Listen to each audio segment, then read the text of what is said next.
ahí empecé a retrabajar, y esto digo, por supuesto, tiene que ver con un trabajo totalmente preliminar, y con los 2 meses que venimos poniendo en juego, empecé a armar como una nueva reorganización de las piezas de Reinventar la Clase en contextos de pandemia. Y esto es el marco que de alguna manera quiero compartir con ustedes ahora. ¿Cuáles son los elementos que tiene este marco rearmado? De nuevo, en el contexto de la pandemia, pero en el contexto de una revolución mental. La pandemia es una expresión de The Game, es una expresión. Por eso también, de un día para otro, con un tremendo esfuerzo, pero de un día para otro, con una decisión política muy fuerte, que fue, tenemos que seguir enseñando, las universidades nacionales estamos funcionando, ¿sí? Con más dificultades, más límites, reconociendo las deudas tremendas que tenemos en términos de acceso, pero estamos funcionando porque ya éramos parte de esa revolución mental. ¿Que a dónde no había llegado a peregnar? Bueno, probablemente en la mayor parte de las prácticas de la enseñanza, porque seguían teniendo una lógica que yo denomino clásica, que es pre-revolución mental, que está centrada en la explicación, que está centrada en la transmisión, que está centrada en la todavía en una versión enciclopédica del asunto, aplicativa, verificativa a través de las evaluaciones, y podríamos seguir caracterizándola, pero mejor enfoquémonos en lo que siento que la pandemia nos está dejando. La pandemia nos está dejando, primero, la posibilidad nos ayuda con la posibilidad de pensar en algo que a mí me encanta que estemos pensando, que es cómo logramos tener un currículum más minimalista. Con minimalista no quiero decir que dejemos de enseñar cosas, no quiero decir que esto sea mucho más fácil, no.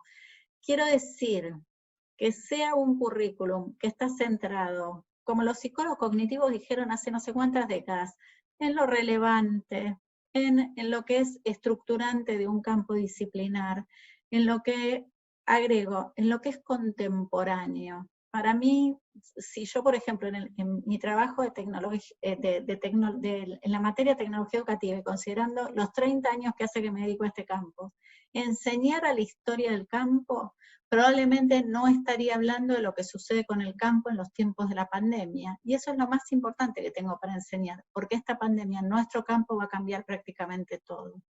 Entonces, para poder llegar a esto, para poder llegar al debate contemporáneo, a las categorías de análisis que siguen teniendo fuerza interpretativa, a las investigaciones que se están haciendo, hay que tomar decisiones sobre el currículum que, de nuevo, desde mi punto de vista, las necesitábamos tomar antes de que pasara esto. Hoy más que nunca. ¿Por qué?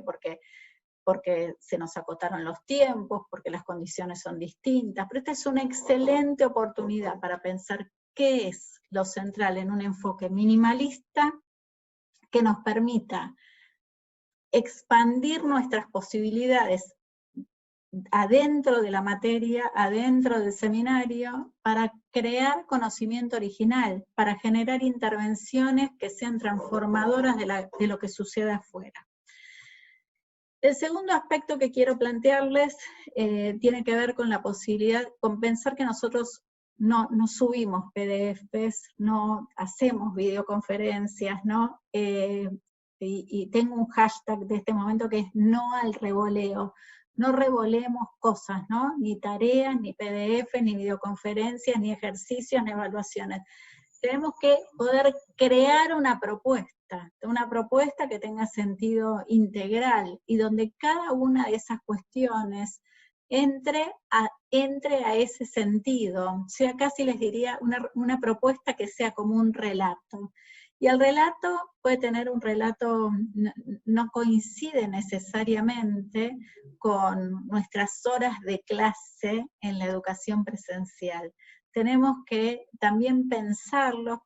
Yo digo, por lo menos, la propuesta de la semana, la propuesta de la quincena, la propuesta del mes. Creo que le tenemos que dar un sentido a la propuesta que va más allá de lo puntual, porque de nuevo, cuando es puntual y es fragmentario, para mí presume una colección de contenidos sin trama, sin entramado. Hay un tema que me preocupa mucho y con el que nosotros venimos trabajando bastante, que tiene que ver con la construcción de la identidad compartida, ¿no? Nosotros suponíamos que íbamos a ver, en algunos casos llegamos a verlos, a nuestros estudiantes en clase, que les íbamos a preguntar cómo se llaman, cómo están, a qué se dedican, cómo llegaron a esta materia, y ahí vamos como tejiendo lo grupal. Bueno, en general eso no pasó, pasó muy limitadamente. La pregunta es cómo se construye un colectivo con identidad en este marco, que uno podría decir tranquilamente es de educación a distancia, otros están diciendo es de educación remota, es de educación virtual, no importa, estamos en nuestras casas y nuestros estudiantes están en las suyas, en condiciones vitales muy difíciles. ¿Cómo se crea ahí un colectivo que incluya vínculos profundos y que sostenga nuestras posibilidades de enseñar, que están trasvasadas por lo afectivo? Para eso hay que dedicarle tiempo a eso, hay que generar propuestas, hay que decir, bueno, nos vamos a dedicar una primera semana, si quieren, a constituirnos como colectivo, como identidad. Hay que hacer intervenciones específicas que haga que esto no sea cada uno en su casa con su computadora, que sea un equipo, que sea un grupo, que sea un colectivo, que construya en colaboración. Y es un buen momento para encarnar la utopía política de la inteligencia colectiva, también definida por Pierre Levy. Hay una cuestión que tiene que ver, me parece es una de las que más tensión están generando, para mí queda como bien enmarcada en la idea de propuesta, pero que tiene que ver con construir un tiempo. El tiempo está alterado. Si yo daba 8 horas de clase todos los lunes, empezando a las 3 de la tarde y terminando a las 11 de la noche, no puedo pensar que el lunes a las 3 de la tarde me voy a conectar a una videoconferencia y voy a hacer todo lo mismo que hacía. No es real, creo que no es recomendable, hay un tiempo que está alterado. Entonces la pregunta es cómo lo rediseñamos, cómo sostenemos la propuesta de un día a lo largo de una semana, sabiendo que eso no puede generar un exceso de carga horaria ni para los estudiantes, ni tampoco para nosotros desde el punto de vista del trabajo docente. Pero tenemos que hacer una redefinición del tiempo. Retomo la idea de interacciones expandidas. Qué tremendo que sería que trabajando todos conectados, trabajando todos en campus o en entornos o en redes, estuviéramos teniendo una lógica que es desde el docente explicando la lógica clásica, a uno, a una, a otro. Este es el gran momento donde hacer expandir el diálogo, la conversación, la colaboración, los trabajos en colaboración. Ahora, de nuevo, hay que generar una propuesta y un encuadre compartido que sostenga esto, ¿no? Y para mí lo fundamental en este sentido es la propuesta, la actividad que es estructurante de la propuesta. ¿Qué están haciendo nuestros estudiantes cuando están estudiando educación y tecnologías en este cuatrimestre? ¿Están viendo videos donde Karina León o donde Verónica Perosi, donde yo estamos diciendo lo que dicen los libros? No, desde que empezaron a la materia, desde la primera semana de trabajo, están generando proyectos de tecnología educativa en tiempos de pandemia. Y en la segunda semana, les dijimos, estén preparados con una idea preliminar porque se la van a presentar a una autoridad del Ministerio de Educación. Y allá vino Laura Penaca, directora nacional de Educación Secundaria, a escuchar las ideas preliminares de nuestros estudiantes, a quienes además les dijimos, tienen que leer a Barico. No hicimos guías de lectura, no hicimos tutorías para acompañar la lectura. Nuestros estudiantes habían leído a Barico y fundamentaban el proyecto en las ideas de Barico. ¿Por qué? Porque la actividad sostenía, le daba sentido, le daba relevancia a esa lectura, la volvía necesaria. Bueno, hoy esos trabajos están terminando, están cerrados, se cerraron ayer, y van a ir de nuevo a las autoridades educativas en el Ministerio de Educación. En el ciclo de 40 días, nuestros estudiantes generaron un proyecto de tecnología educativa a la manera de tecnólogas y tecnólogos educativos. ¿Por qué? Porque decidimos que el tiempo de la materia estuviera dedicado a ese a esa tarea hecha en una profunda colaboración, y no a que nosotras estuviéramos explicando temas de tecnología educativa que, de nuevo, están bastante en crisis.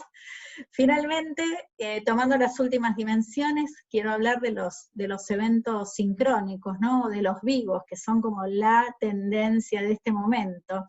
Y incluso en todos los niveles del sistema, no solamente en la universidad. Los vivos, desde nuestro punto de vista, son como la clase, como cuando uno puede ir a Puan, en mi caso, pasar la puerta, llegar al aula 144 y preguntarme, ¿cómo voy a hacer de este lunes una experiencia que valga la pena vivir? ¿Cómo vamos a hacer de esto juntas una experiencia que valga la pena vivir? Y para mí el vivo es igual. Yo tengo una suerte de comparación, digo, si la final del Mundial de Fútbol, que es uno de los eventos más vistos probablemente de la humanidad, se ve con ese interés porque nadie sabe cómo termina. En el momento en que sabes cómo termina, ya no le interesa más a nadie, a menos que sea el partido, uno de los mejores partidos de la historia, que a veces pasa. Pero esa búsqueda de decir, bueno, ¿cómo hago de un vivo una experiencia que valga la pena vivir? Para decir lo que dice Barico, para mí tienen que ir y leerlo, entero, dicho sea de paso. La experiencia vale la pena si lo que se construye en el vivo es original, si interactúo con una autoridad de la política, si me conecto con una infectóloga de Francia que me cuenta cuáles son los avances que se están haciendo en diálogo con la Argentina, si nuestros estudiantes generan presentaciones de lo que vienen haciendo, incluso les diría como con un vuelo artístico, performático. Tiene que pasar algo original, la gente tiene que querer estar ahí y tiene que sentir que eso vale la pena.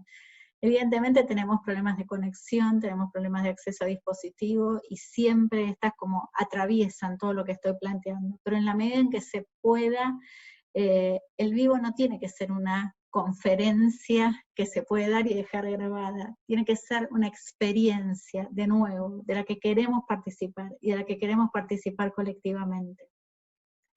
En nuestro trabajo son cruciales las reconstrucciones. ¿Por qué? Porque cuando empezamos a jugar con todos estos componentes y decimos, bueno, ¿cuál va a ser la actividad de la materia en este contexto de pandemia? Y se vuelve original, y tenemos que llamar a gente a la que nunca habíamos llamado, y tenemos que alterar los tiempos, y tenemos que ponernos a producir en función de retroalimentaciones que dan autoridades políticas, o dan especialistas, o dan destinatarios de los proyectos, y todo eso pasa.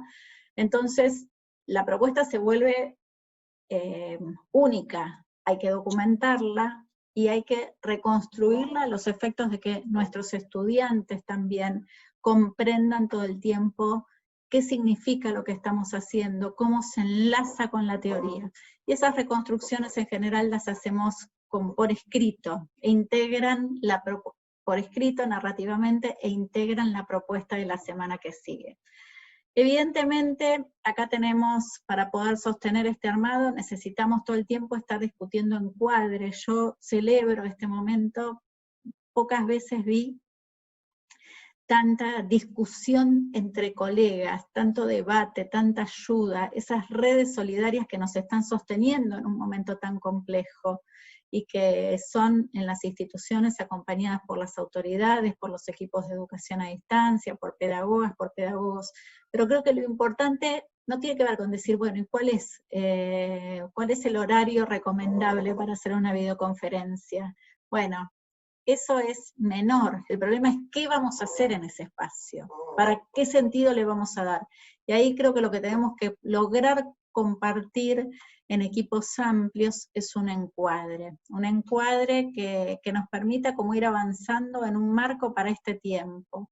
Y por supuesto todo lo que se hace, y eso lo pido como investigadora de este campo, documentarlo y poder analizarlo para ajustar las propuestas, pero también porque esa va a ser la mejor base empírica para que nosotros podamos construir un marco ayornado a estos tiempos difíciles, complejísimos que estamos viviendo.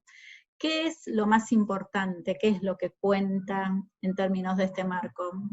Quiero señalar dos aspectos. Uno, seguir siendo humanos, que uno esté a través de una pantalla o a través de un campus, no quiere decir que deje de ser la persona que es. Yo digo, pongamos en estas situaciones, pongamos el cuerpo, pongamos el gesto, pongamos la emoción. Del otro lado siguen estando nuestras y nuestros estudiantes, y a veces va a alcanzar con hacer, con desplegar lo que creemos que va a ser interesante, pero a veces hace falta más, y hace falta más es hacer un llamado telefónico, o escribir una cartita, preguntar cómo están. Digo, si hay algo que sostiene el sentido de la educación, es esa construcción profunda de vínculos que tenemos que aprender a construir en esta manera, en estos entornos en los que nos toca educar hoy. Y lo más importante, junto con pero para mí el principal rasgo, es que todo esto no lo hacemos porque sea sofisticado, o porque nos guste buscar, lo hacemos porque tenemos una responsabilidad política, y la responsabilidad política es sostener a nuestros estudiantes en la carrera que eligieron, en la materia en la que se inscribieron, lograr ayudar a que los aprendizajes que tienen que suceder, sucedan, hacer todo lo que esté a nuestro alcance para que ningún chico y ninguna chica se nos vaya. Y bueno, creo que no debemos tener un desafío más grande que ese. Me parece que ahí hay que trabajar en equipo, que ahí hay que contar con los sistemas que hay adentro de las instituciones de apoyo, de orientación, pero la complejidad de este tiempo no reside en que tenemos que enseñar desde nuestra casa o usar una aplicación que no habíamos usado. Está bien, eso tiene su desafío y lo reconocemos, pero el problema central que tenemos es que nuestros estudiantes continúen sus carreras universitarias, que aprendan lo que tienen que aprender y que puedan seguir adelante del mejor modo posible, en unas condiciones tan expulsivas que seguramente se van a profundizar con esta crisis. Nuestras instituciones siguen teniendo que apostar de nuevo, no a la reinvención por la reinvención, sino a la inclusión. Hoy nos tocó hacerla a través de estas modalidades, y bueno, ahí tenemos que estar. Para ir cerrando, quiero decir que en estos días sigo mucho el pensamiento de Franco Berardi, sus análisis de la crisis. Franco Bifo estuvo hace unos días dando una conferencia muy interesante para el Colegio de Psicoanalistas, y una de las cosas que planteó, que a mí me parece importante pensar, es que estamos diciendo desde que empezó el distanciamiento social obligatorio, o la cuarentena, o el confinamiento, ¿cómo vamos a salir? Y lo que dice Bifo es, tal vez no vayamos a salir, tal vez esto sea una mutación, y una mutación que todavía no entendemos, pero hubo mutaciones a lo largo de la historia, y tal vez esta sea una mutación. Entonces, en eso me quiero hacer esta pregunta, me la quiero hacer a manera de hipótesis, y si es una mutación, creo que por lo menos para los tiempos cercanos, lo que vamos a tener que pensar no solamente es cómo vamos ensamblando las propuestas, ¿no? Esto que viene de nuestra tradición de educación a distancia, esto que junta lo virtual con lo físico, o lo on demand con el vivo, o lo que viene del campus con una experiencia en las redes, y todo se va ensamblando con un sentido, sino también un ensamble, nosotros trabajando como un ensamble, ¿no? Como un colectivo, como un colectivo de docentes, como un colectivo de instituciones, que empezamos a reconocer cuáles son nuestras fuerzas, y cuáles son nuestros modos de intervenir a la hora de poder sostener una enseñanza que seguramente cuando se finalice el distanciamiento social obligatorio, va a tener que alternar entre lo virtual y lo presencial hasta que logremos poner, las instituciones logren construir las condiciones sanitarias que se necesitan para que volvamos a estar todos masivamente en nuestras universidades, y entonces la idea de ensamble creo que también tiene sentido ahí. Si vamos a estar parcialmente en las facultades, ¿cómo vamos a ir conectando esos momentos, ¿no? El presencial y el virtual, o la modalidad presencial con la modalidad a distancia. Creo que tenemos que poder empezar a pensar la mutación desde una perspectiva donde la reinvención, de nuevo, no pase por un artilugio, pase por una recreación de la práctica para que en el contexto probablemente más difícil que nos toque vivir sea profundamente inclusiva. No alcanza con una docente, con un docente que haga esto en soledad, por más innovador que sea. Requiere de esfuerzos articulados e imbricados con la política, por supuesto, para que seamos capaces de ejercer el derecho, garantizar el derecho a la educación, por supuesto, en la educación superior y para cada una y uno de nuestros chicos y de nuestros jóvenes en este país. Mercedes, muchas gracias. Si te parece, dejo acá.